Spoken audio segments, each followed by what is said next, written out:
Let's talk about the silent body change that can sneak up on women in perimenopause and menopause, and it's not belly fat.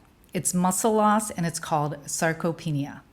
And before you think that's for older people, know that the earlier you understand this, the easier it is to prevent and even reverse a lot of it.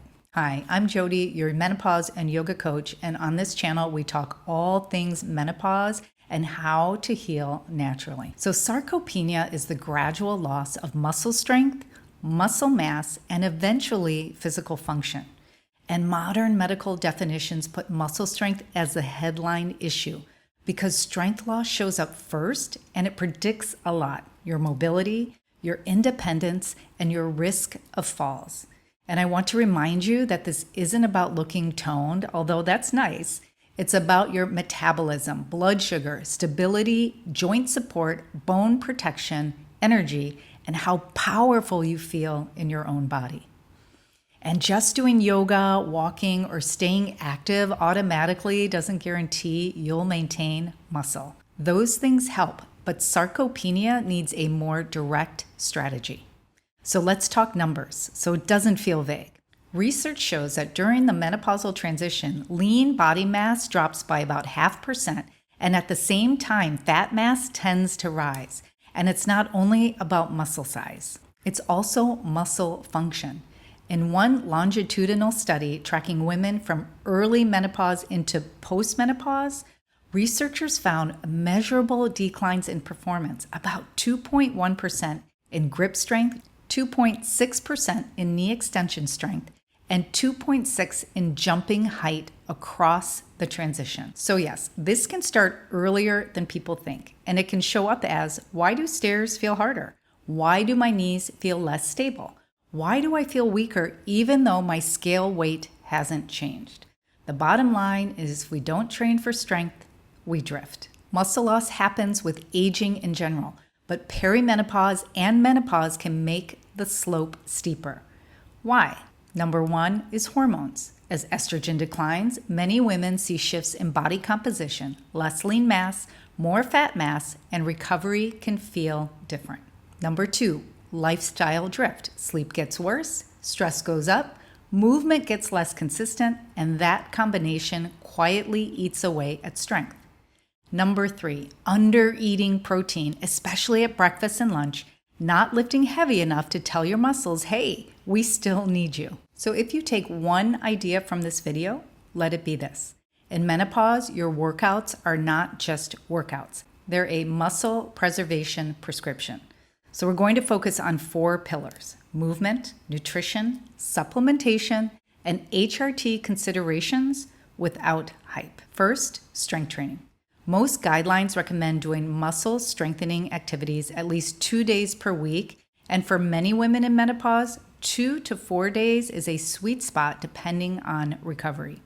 You need to figure out what works best for you based on how much recovery you need and your weekly schedule. As an example, I normally work out 5 days per week, but today I got up and I'm feeling a little tired, a little less energetic, so I'm going to take today off and just work out 4 days this week. And what's so important is strength training is progressive overload. If you're doing the same workout month after month, you're going to plateau and stop seeing changes. Progressive overload means you gradually increase challenge over time. Heavier weights, harder variations, more reps, more sets, slower tempo. If you always lift the same weights for the same reps, your body has no reason to keep building. A beginner template could look like day 1, lower body, squats, deadlifts, lunges, an upper body push, shoulder press, lateral raise, chest flies. Day 2, lower body, hip thrusts, hamstring curls, calf press, and an upper body pull, lat pull down, dumbbell rows. You can split that into 4 days, 2 lower, 2 upper, and add some core to a couple of those days. Second, power, like fast, controlled movements, because power declines faster than strength as we age. This can be things like sit to stand with speed, light kettlebell swings with perfect form, or step-ups with intention.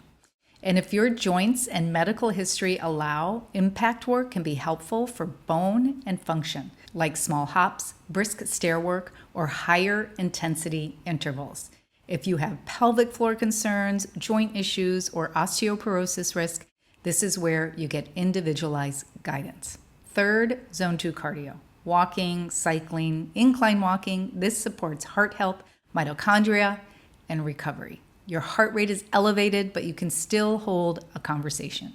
There are tools you can also use to figure out what your zone 2 heart rate range is, but zone 2 does not replace strength training. It supports it. High intensity intervals for VO2 max. VO2 max matters because it's a powerful marker of cardiovascular fitness, and higher VO2 max is consistently linked with lower risk of heart disease and early death, plus better stamina for everything you do day to day.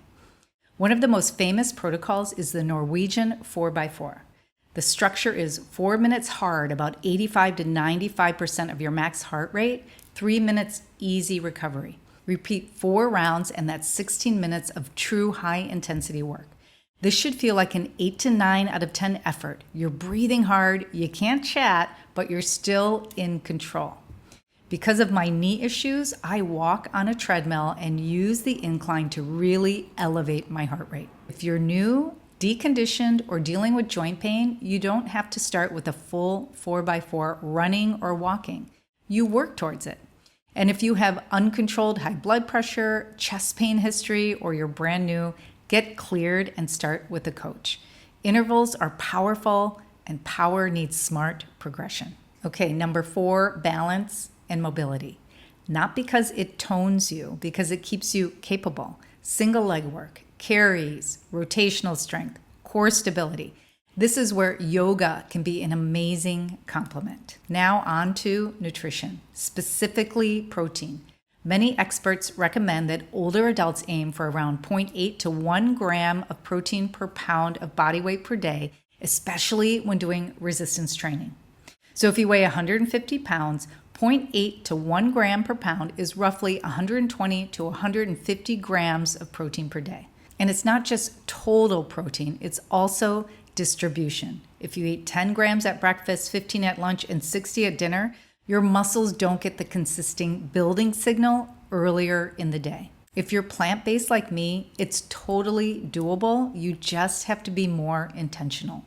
Tofu, tempeh, edamame, seitan, lentils, beans, soy milk, high protein yogurt, and protein powders when needed. Supplements are optional, but a few have decent evidence. Creatine is one of the most studied supplements for strength and lean mass, including in older adults, especially when combined with resistance training. Typical dosing is 3 to 5 grams daily. If you have kidney disease or unsure, check with your doctor before starting. Vitamin D is more nuanced. If you're deficient, correcting deficiency matters for overall health. But routine supplementation specifically to prevent falls has mixed evidence depending on the population and dosing. A protein powder isn't magic, but it sure is convenient. If you can't hit protein targets through meals, it can be really helpful. Now let's talk about hormone replacement therapy because it comes up a lot. Menopausal hormone therapy is well supported for symptoms like hot flashes and bone protection. But when it comes to sarcopenia specifically, the evidence is less clear. Some research suggests potential benefits on muscle outcomes, but systematic reviews note inconsistent results and limitations in study quality. So here's my honest take. If you choose HRT, think of it as a tool that may support the bigger picture, but not a substitute for strength training, protein, and daily movement. Those are your foundations. So let's make this really practical. For the next 4 weeks, strength train 2 to 3 days a week. Hit a protein target you can sustain. Start with 1 gram a day and adjust. Walk daily 20 to 40 minutes and add balance work 5 minutes a day. Consider 3 to 5 grams of creatine daily if appropriate. And if you're curious about HRT, talk with a doctor who actually specializes in menopause care. And if you're a beginner or you've been inconsistent and you're thinking, I don't even know where to start, this is where I strongly recommend getting a trainer. You can do it in person at a gym, or you can do it like I do online. I work with my trainer Claire through the Future app, and I love it so much because my workouts are programmed specifically for me, adjusted for my goals, and I don't have to guess what to do next. Most women don't fail because they're lazy. They fail because they're doing random workouts with random intensity and no progression. And then they assume they're just stuck and menopause is the problem. A coach removes the guesswork and gives you a plan that actually builds muscle over time. And if you want a guide to help you feel better in perimenopause and menopause movement, nervous system support, nutrition, and all the real life stuff, grab my free menopause book, The Midlife Shift. I'll put the link in the description. It's designed to be practical, not preachy, and you can start using it today. If this video helped you, please like and subscribe to support my channel and share with your friends who are going through exactly what you are. Because after all, we are stronger together. I'll see you next time.